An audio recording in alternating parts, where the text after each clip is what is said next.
What's up, everybody? Hope everyone's having a fantastic day. I'm Anthony. On today's video, we are going to be making a raised bed in order to grow some food. I have a lot of plans for my garden this year. It seems like every single year I grow more and more things, so I have to make new beds. So I had a few questions from my previous video about the soil amendments. How do I actually make a whole new bed if I wanted to make a whole new bed? So that's why I'm doing today's video. That way you can see how I make a bed from start to finish. Basically what I fill it with.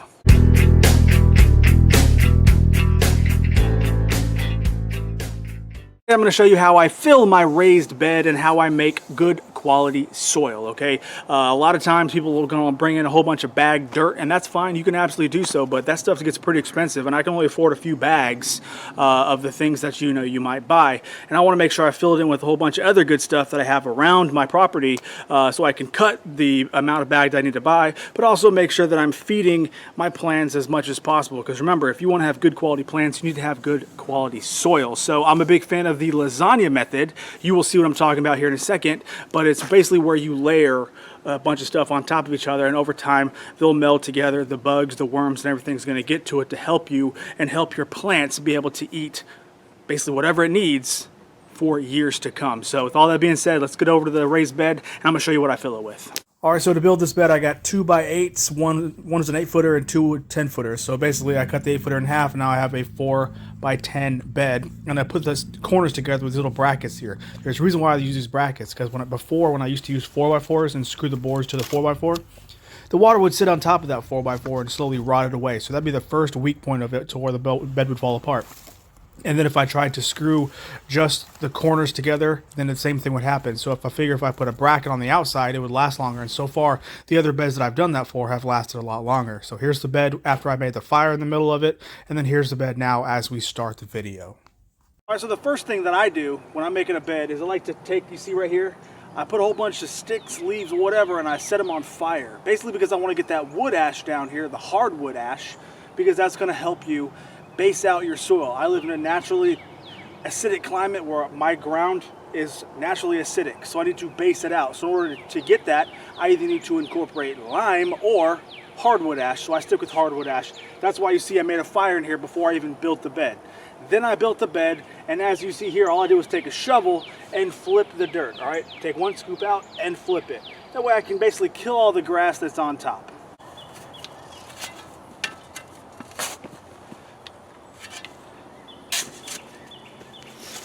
See, all I'm doing is just flipping things over, basically because I don't do a no-till, but I do a one-till. I till one time and this is it. Now basically so I can kill the sod that's on top, but also so I can break up that compact soil. Now next I'm going to take some cardboard. You can use anything from regular old cardboard to pizza boxes, and you are going to basically shred it. That's all I do is shred it and make a layer on the bottom. That way it's tougher for those weeds to get through initially, but it's also food for the worms. The thing I got to make sure I mention is you can also use the paper grocery bags. I know a lot of places don't carry them anymore, but during the hurricane, right after the hurricane, Walmart put out a whole bunch of these to basically have like 20 cents for a whole load of them. And yeah, any kind of these paper landscape bags will work fantastic, just like cardboard.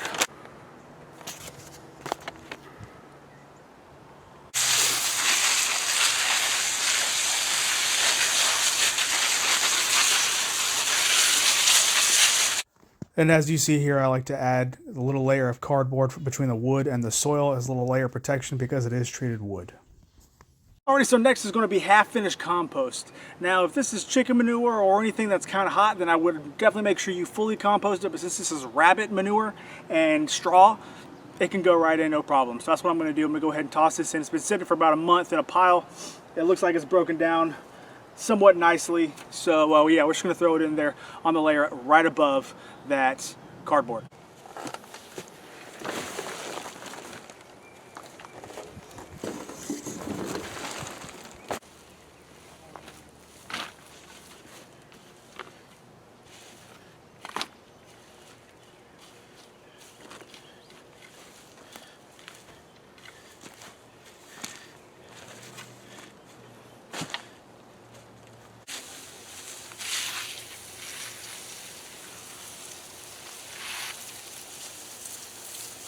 Now finally we got to put in our actual medium, our growing medium. So I'm going to get some of this Miracle Grow organic raised bed soil and some black cow, and I'm just going to fill the rest in.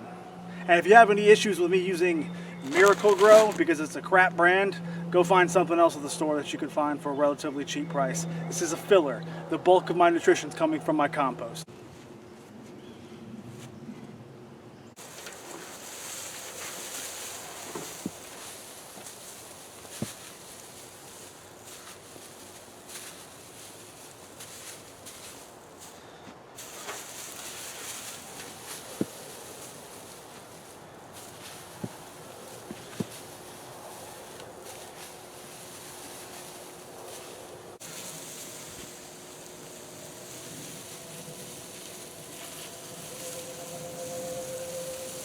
Alright, so at this point I want to go ahead and answer a few questions I'm probably going to get and address a few things that I did. That way you understand why I did it all. So first things first, I burned in that little area that I did, mainly two reasons. To kill the grass, number one. But number two, I was trying to get rid of a lot of hardwood sticks I had around the yard. And one of the best ways to do that is to either bury them, put them in the bed, so it's a hugelkultur method, or burn them, make them into ash and charred wood, because it's going to be a really good way to absorb water. It's going to raise the pH of the soil because I have acidic soil, and it's going to feed phosphorus. So that's why I decided to burn a little bit and get all that ash mixed in there. Second thing, as you saw, I took the shovel and I was basically just flipping the dirt. I don't have a tiller. Actually, I do have a tiller, but it doesn't work. But so the way I've been doing things since I was, probably knee-high to a grasshopper was take that shovel and just flip it upside down. All it's doing is breaking up a little bit of that hard pan. That way, whenever the earthworms come up to get all the good stuff, they don't have to break that surface where all the grass was and the burning was. You basically have a very easy method for them to come from the ground up into that bed. And one thing I definitely got to make sure I mention is if you live in an area that has things like groundhogs, this is where you're going to want to lay down some wire.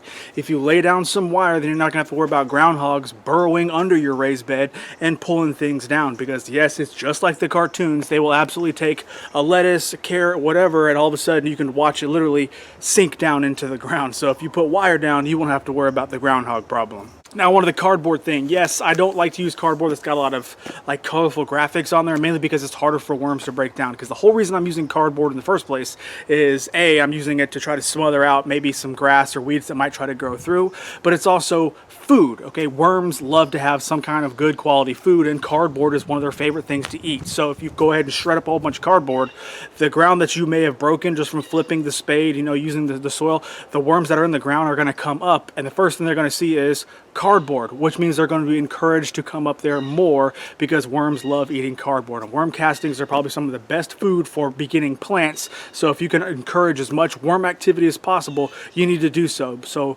my secret for doing that is to put paper, cardboard, anything like that, because that's one of the worm's favorite things to eat. Now, as for the compost, yes, if you use things like chicken manure, cow manure, horse manure, you're going to want to make sure it's composted first, because it's going to most likely have seeds in there, all the bad stuff, and it's also too hot for planting. Now, you can do this earlier, like say January, and then let the bed sit for 3 months before you plant, and it should be fine even with hot manure. Since I have mainly rabbits in this one, it's going to be rabbits in their straw, because I put straw beneath their cages. That way when they pee, the urine doesn't go right into the ground. It helps absorb some of that odor, the ammonia odor. So that's why I use the straw, and just put the straw and the little pellet poop into a pile and just let it kind of break down. That's what you saw in this video. So you can actually use that almost directly in the garden to start planting. So what I'm going to do now is when I put that in there, I'm letting the bed sit for about a week or two before I start planting, because it's the 29th of March right now. I'll probably plant the second week of April, just to make sure there's no more cold snaps going to come through. So I'm going to give it about 2 weeks to kind of meld, and it's probably going to heat up just a little bit, like the composting effect, where the bacteria are going to get to it and all that water in there, and it's most likely going to heat that bed up just a little bit. So you don't want to plant in there almost immediately, but since that compost is about halfway finished, it really shouldn't heat up that much, and it should chill out by about 2 weeks. Now, the bag soil I use, like I said, is just basically a medium, okay? I needed to actually get some form of dirt, and I don't really want to go digging into the woods, because I'm going to bring in a whole bunch of blackberry seeds and all kinds of other stupid crap. So if I go ahead and get bag dirt, literally 2 bags, 2 of those big bags of bag dirt, put it on top with some black cow, scrape it across, that's going to be my growing medium. That's going to fill in all the gaps, so when it does rain, it's going to fill in all those openings, all those gaps underneath there, because it's going to settle down probably about 2 or 3 inches from what you saw when I ended the video. So it's going to settle down, it's going to fill in those gaps, and that's what we're going to want to grow into. And that mulch, that straw layer that I did, is basically to give cover for the worms. The worms are going to want to come up top and break things down, but you don't want worms coming up, being exposed and attacked by birds or whatever else. So if you put that straw layer on top, it gives them cover to be able to do all that magic that they do without having to worry about predation and that crust layer that forms on top of soil. So by having any kind of, I mean, you don't have to use straw, you can use leaves, whatever, grass clippings. I use straw because it's a readily available material I have, because I use it under the rabbit coop, the rabbit cages. I just put the straw on top of that to make sure that there's no way that that hard, crappy layer of soil can form when the heat from the sun bakes through it. Well, there you have it. That is my video on how I made a raised bed from nothing into that. It'll be ready to plant in about, like I said, 2 weeks. I'm going to put corn in this one, popcorn, because I really want to grow corn again, this time in a raised bed style system. I'm going to do it, and I'll probably do a video on how I do it if there's any kind of interest in there. But this is one of those beds that you can basically put anything in here and you'll be good to go. I'm putting corn, which is a really heavy feeder of nitrogen, which is why I kind of put a little bit more compost in there than I would normally do. You don't have to do quite that much, but since I said corn's a very heavy feeder, that's why I did it that way. And this bed will be good to refeed probably 2 or 3 years before I need to do another heavy feeding of compost like I did.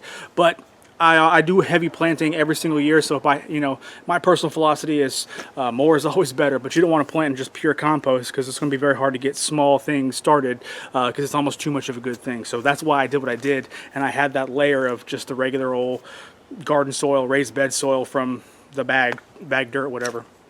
That way I can get my stuff started without going too hardcore right off the bat. But if you have any other questions, please put them down below. I'm going to do my best to answer them. If you are not subscribed to the channel, please consider subscribing. Give this one a thumbs up, and I will catch y'all later, okay? Bye.